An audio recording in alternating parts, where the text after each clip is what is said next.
Obviously, I'd like to thank you all for coming out today. Obviously, I'm here to announce my retirement from AFL footy immediately due to the concussion that I received in January.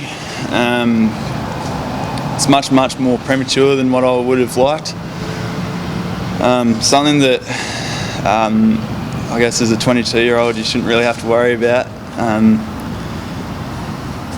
devastated that not only will I never be able to play footy again, but I won't be able to play contact sport again either. And probably the worst thing is that I won't be able to go out with my mates and experience that feeling of comradeship and all that entails in the future. So the process so far, I've consulted 3 independent specialists, and all with the recommendation that obviously to retire, and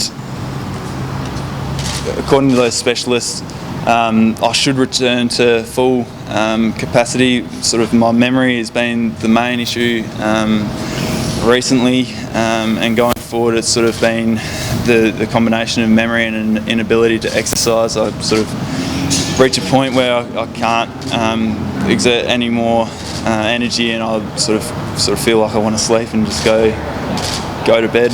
And it's pretty not much fun. The main reason for my retirement is the health effects. According to the specialists, that I'll basically will be far more susceptible to any little head knock going forward, and my recovery time from any knock that I would receive would be sort of really lengthened, and the symptoms that I've been experiencing over the last couple of months would return, and would be exacerbated by any little head knock.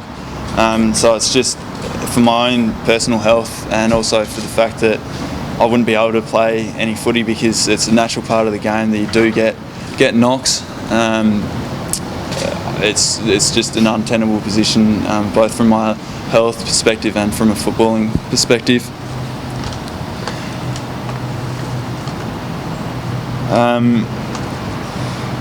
I'd like to publicly thank the club for all their support that they have offered me and given me. I'd like to thank Leper, who's been always really supportive and understanding of what I'm going through and the aspect of what's important to me for the future, mainly being my long-term health, and being able to be me in the future, and something that I'm really lucky and fortunate that hopefully I'll return to being that person again, and sort of being able to return to full function. I'd like to thank my family, Phoebe and her family, and the community from back home for all the support that they have offered me. It's been a time that's probably been quite hard for them, seeing me unable to form coherent conversation and being unable to sustain a conversation for longer than maybe 10 minutes, losing track of my thought, and sort of hearing me over the phone like that. Must have been really hard for them, and I'm extremely grateful for their support. Back on the club side of things, it's been something really special and something that's probably surprised me a little bit, to be honest. It's obviously a pretty business-orientated world in the footballing industry. It's very much a professional environment, but the empathy and care that the club has shown me has been something spectacular. Always giving me my space to reach the decision, but also being there to support me through phone calls, messages, and all that sort of things.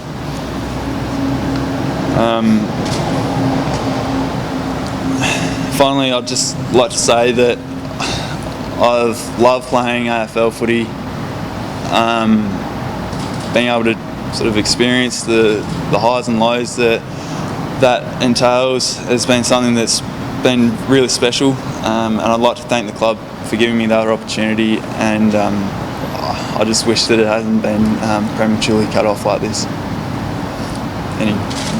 Justin, it sounds like a really scary time for you personally. Yep. Had a fair assessment. I'm probably fortunate in the respect that I can't remember probably the first 3 weeks around that injury. If I was able to, I think it'd probably be even scarier. To be frank, when I got told that my memory was quite affected, that rattled me quite a bit. You don't really want to be told that you're sort of firing on half cylinders with that side of things, and it's a pretty important thing for, I mean, obviously me with my academic stuff, but any footballer and any person wouldn't particularly like to be in that position. It's been an emotional time, probably particularly when I got first told about that memory aspect of that, but also being able going in and sort of facing my teammates and telling them that I was hanging up the boots, and the finality of that probably got to me a little bit, but they've been fantastic all the way through.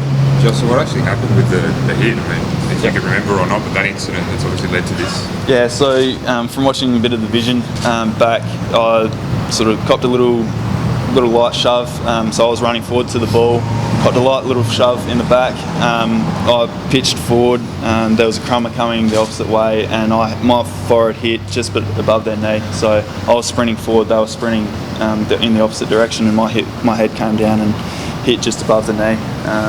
So I think I was knocked out for about 15 seconds. But an incidental sort of thing, it can happen in... Yeah, it was just one of those flukes that happens in footy. And I probably want to take that opportunity to say that footy's a great game, and it's been a risk that I've always been willing to take going out onto the park, because it's such a minimal risk, and it's just a freak accident that's occurred. I think the game itself, in terms of the processes around concussion, is fantastic.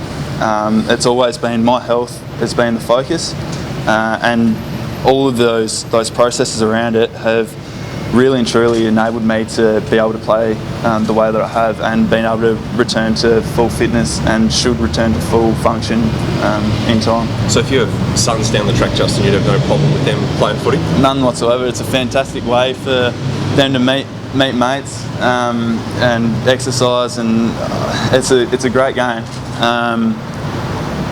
I have no regrets at all in playing football. I'd do it and make all the choices that I've made again. I think that it's a fantastic game, and I don't have any issues. Was there one incident where you had memory loss that scared you the most, that really sort of triggered your decision to give it away? Was there one where you forgot something that you were shocked that you forgot it? Probably not triggered the decision, because the specialists, all the specialists that have seen have recommended retirement. But probably the scariest thing was I was on my way to the Green Bridge to walk over to uni, and I completely forgot the route that I was going to take. It takes me through the Gabba area, and I should know exactly where I was going, what I was going to do, the roads that I was going to take, and that's the type of thing that I've always been pretty good with. And I found myself at an intersection, and I had no idea where to go. I didn't know whether I was meant to go straight or right. I didn't know how I was going to get there, and that scared me a lot. I didn't like that feeling, because it's not a feeling that I've ever experienced before, and that sort of really rattled me, and I ended up taking the wrong route completely, and ended up being a bit late. And what happened, like, when you do get full function back? Well, what do you hope to pursue with your studies and whatnot? Yeah, so I'm currently studying aeronautical engineering. I've been doing a little bit of part-time stuff that's sort of been able to fit in with my capacity. I'll gradually build to full-time, and then hopefully be done in about 4 years' time. And then from there, it's sort of the plus side, I guess, is that there is a silver lining to it. I'm really fortunate that that's the case. And I'd like to potentially go overseas, whether it's US or Europe or UK, or whether it's just staying here in Australia. I want to pursue that aeronautical engineering side of things pretty hard. What do the doctors say if there was another?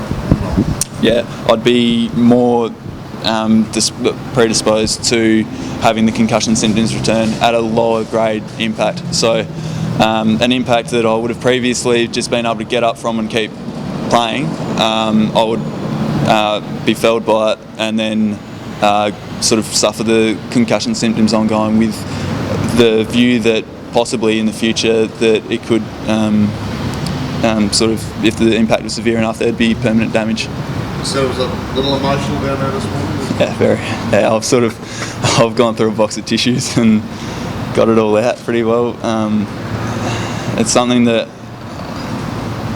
I guess the finality of it got to me. The fact that I'm not going to be able to play with the boys and experience that comradeship. It's not something that a 22-year-old wants to do. What can you do at the moment, Justin? You said that exercising, you haven't been able to really do that. You've had memory loss and whatever. Where are you at right at the moment? Yeah, at the moment, I'm able to pretty well function pretty normally. I feel reasonably normal standing here. Tension isn't quite where it should be, and my memory hurts me at times when I want to organise stuff. But I've sort of subconsciously compensated for that by making lists and doing all those sort of stuff that has sort of been able to get around that side of things. Exercise-wise, I can only sort of get up to a maybe brisk walk for 5 minutes, and that's about me. I can walk casually, like for a stroll, for about 30 minutes, and that's about my capacity at the moment. Hopefully that sort of returns, and that will sort of come back with my memory function. That sort of exercise stuff, that's sort of interrelated, I think. I guess mentally with something like this, I mean, all about football injury recovery, probably got a time frame ahead thinking, hopefully we'll be back by a certain time. What was it, sort of feelings you go through when those doctors are saying to you, we think it's like 6:22, you're thinking I'll be back in a month, whatever it might be, and suddenly it's like, actually mate, no, what sort of shock to the system is that? That's an interesting question, because I guess at that point in time I'd had a month off, and a month where I had debilitating headaches. I couldn't think straight, I couldn't remember anything, I couldn't really get out of the house that well because I couldn't exercise enough to be able to walk down the stairs and then back up again. So there was probably a part of me that had been maybe thinking that it wasn't quite right, and I've seen Goose and Brownie sort of go through similar things and reached a similar decision. So I guess I was pretty bitterly disappointed, but it wasn't necessarily something that surprised me hugely. Leper, it's obviously a sad day, but the right decision in terms of Justin's long-term health. The club's had a lot of experience with this head knocks, haven't they? Just the last couple of years, as Justin said, with Goose and Brownie. It's been a sad day, but the right decision nonetheless. Oh, it is, and Clarke and I have spoken a lot, obviously, the last little bit, and everything's in our football clubs to do with health and then family and then football, and that's the way it works. I know it's hard when you, as a club, when you've got your future centre half back that you've poured 50 games into, and from that you just kind of, geez, we've just lost one, and it'll hurt us long term, because Justin's best footy is just about to hit. But his health and well-being is so much more important than that, and all the players, to be honest. And it's been a hard road for Clarke. As you can see, it's an emotional one to say goodbye to the game you love. And I know there's some silver lining for Clarke, but the decision itself, it hurts, and it hurts Clarke. It affects his family, and it affects the footy club. So it's an emotional time. There was that footage of Ty Vickery not long ago, obviously going for a mark that sort of wasn't there, and that speaks to, I guess, the scary and the unknown nature of this space. I mean, is the game getting it right? Is there more we can do? Or I think the players could answer that better than I, as far as the protocols. But everything I hear is that the game's doing its as best it can in this area. There's going to be freak incidents. There's going to be some uncontrollables in our game. As long as we, as a game, keep getting the controllables right. We see it through world sport, the contact sports. There's always an issue with concussion, and we just have to keep making sure we're cutting edge and that the players are first and foremost getting looked after. With Justin's, it was a freak incident, and sometimes you can't stop that. But you're right, what it comes down to the end is how many head knocks sometimes and what's the effect, and that's really the decision here.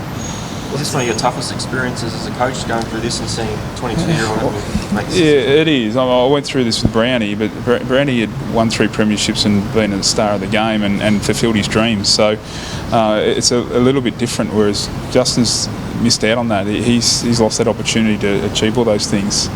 And that's what makes it sad, and because he was going down that path to do that, and his career's been cut short. So that does make it all the more sadder, I think. So just on a maybe on a more practical sense, like, can you keep Justin involved around the club? Or what's the Yeah, well, he's a spot for. I don't even know how to spell aeronautical engineering, so he's already ahead of me. So he's our IT guys better watch out. But I think Clarke's future is so bright, and anyone that knows Justin knows that he's gonna, or probably working for him one day. That's probably the facts of the matter. But you promised me if you ever go into space, though, I'm coming with you. Yeah, that's the one promise you made. So. But yeah, I think we all know Justin has got a bright future off the footy field, so that's the silver lining for him.